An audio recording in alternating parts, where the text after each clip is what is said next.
Бұл видеода біз Пиндуа сайтын өзіміздің қалаған тілімізге аударуды көрсететін боламын.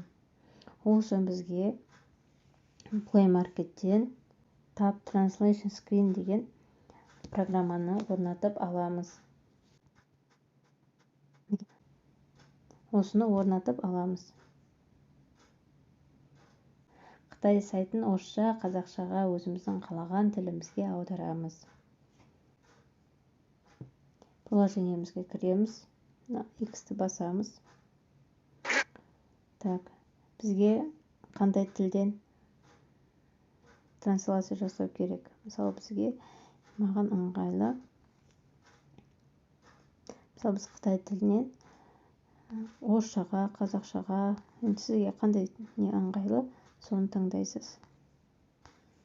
Например, қазақша дейге. Сосын мына қосамыз. Мына жерде сұрап тұр разрешениені. Телефоныңызда разрешение.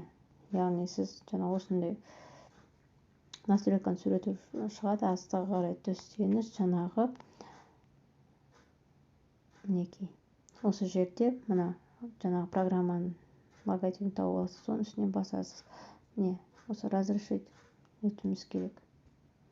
И мынаның үстінен басамыз. Окей, мінекей. Қазір бастау.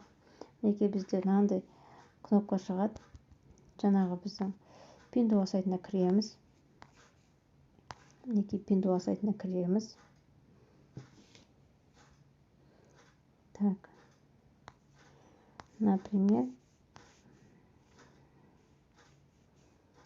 мына тәпішкені көрейік.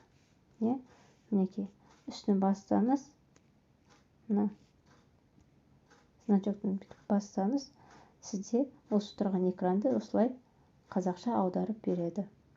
Өте ыңғайлы қолданып көріңіздер.